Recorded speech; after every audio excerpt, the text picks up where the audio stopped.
இந்த மாதிரி கொஸ்டின் நம்ம வந்து எல்லா காம்படிட்டிவ் எக்ஸாம்லையும் பார்த்துருப்போம்.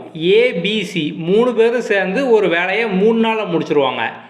ஏயும் சியும் மட்டும் சேர்ந்தாங்க அப்படின்னா 6 நாளில் முடிப்பாங்க. அப்போது பி மட்டும் எத்தனை நாளில் முடிப்பார், இந்த மாதிரி வந்து கேட்பாங்க.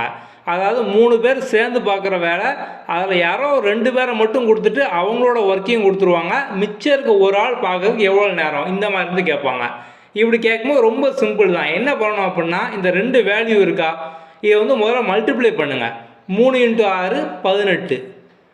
அடுத்தது பார்த்தோம் அப்படின்னா வந்து இந்த 2ஐயும் மைனஸ் பண்ணுங்கள். 6லேருந்து 3 போச்சு அப்படின்னா மிச்சம் 3. ஸோ அதை வந்து கீழே டிவைடில் வந்து போடணும். கேன்சல் பண்ணிங்க அப்படின்னா 6. ஸோ 6 தான் ஆன்சர். பி மட்டும் 6 நாளில் வந்து முடிச்சிருவார். இப்போ நான் வந்து இதே மாதிரி இன்னொரு கொஸ்டின் உங்களுக்கு கொடுக்குறேன். சால்வ் பண்ணி கீழே கமெண்டில் வந்து ஆன்சர் சொல்லுங்கள். ஸோ ஏபிசி சேர்ந்து ஒரு வேலையை 12 நாளில் வந்து முடிப்பாங்க. ஏயும் சியும் மட்டும் பார்த்தாங்க அப்படின்னா 24 நாளில் வந்து முடிப்பாங்க. அப்போது பி மட்டும் தனியாக பார்த்தாங்க அப்படின்னா எத்தனை நாள் ஆகும்? ஆன்சரை கீழே கமெண்டில் போடுங்க.